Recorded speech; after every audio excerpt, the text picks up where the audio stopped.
നമസ്കാരം, ഞാൻ Unnikrishnan. Live engineers കണ്ണൂരിന്റെ പുതിയൊരു വീഡിയോയിലേക്ക് എല്ലാവർക്കും സ്വാഗതം. ഇന്ന് കെട്ടിടങ്ങളുടെ സെറ്റ് ബാക്കിനെ പറ്റി ഒരു ചെറിയൊരു വിവരണം നിങ്ങൾക്ക് തരാം.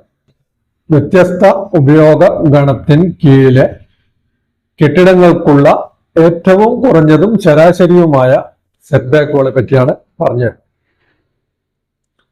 ഏത് നിർമ്മിത വിസ്തീർണത്തിലുള്ളതുമായ ഗ്രൂപ്പ് A1, A2 കെട്ടിടങ്ങൾ, അതുപോലെ തന്നെ 200 ചതുരശ്ര മീറ്ററിൽ കൂടാത്ത നിർമ്മിത വിസ്തീർണമുള്ള ഗ്രൂപ്പ് F കെട്ടിടങ്ങൾ കേരള സംസ്ഥാന മലിനീകരണ നിയന്ത്രണ ബോർഡിന്റെ നിലവിലുള്ള ചട്ടങ്ങൾ പ്രകാരം വൈറ്റ് കാറ്റഗറിയിൽ ഉൾപ്പെടുന്നതും 200 ചതുരശ്ര മീറ്ററിൽ കുറഞ്ഞ നിർമ്മിത വിസ്തീർണമുള്ളതുമായ ഗ്രൂപ്പ് G1 ഉപയോഗത്തിലുള്ള കെട്ടിടങ്ങൾ കൂടാതെ 300 ചതുരശ്ര മീറ്ററിൽ കൂടാത്ത നിർമ്മിത വിസ്തീർണമുള്ള ഗ്രൂപ്പ് H കെട്ടിടങ്ങൾ എന്നിവയ്ക്കുള്ള സെറ്റ് ബാക്കുകളെ പറ്റിയാണ് ഇന്ന് ആദ്യം പറഞ്ഞു തരുന്നത്.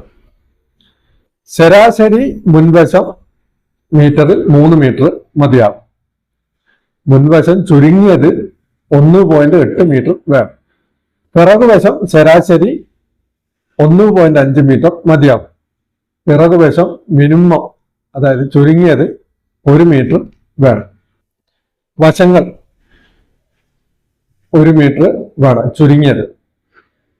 അതിൽ ശരാശരിയില്ല, മിനിമം 1 മീറ്റർ വേണം.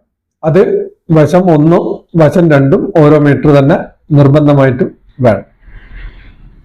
അതുപോലെ തന്നെ ഗ്രൂപ്പ് A1, F എന്നിവയ്ക്ക് കീഴിൽ ചെറു പ്ലോട്ടുകളിലെ കെട്ടിടങ്ങൾ നിർമ്മിത വിസ്തൃതി 200 ചതുരശ്ര മീറ്ററിലും പ്ലോട്ട് വിസ്തൃതി 125 ചതുരശ്ര മീറ്ററിലും കവിയാത്തത്.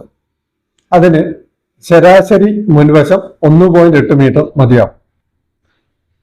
മിനിമം മുൻവശം 1.2 മീറ്റർ വേണം. പിറകുവശം ശരാശരി 1 മീറ്റർ, മിനിമം 1/2 മീറ്റർ. വശങ്ങൾ 60 സെന്റിമീറ്റർ. അത് സൈഡ് 1ഉം സൈഡ് 2ഉം അതുപോലെ തന്നെ. വശങ്ങൾ മിനിമം 60 സെന്റിമീറ്റർ. ഇതിൽ ശരാശരി ഇല്ല.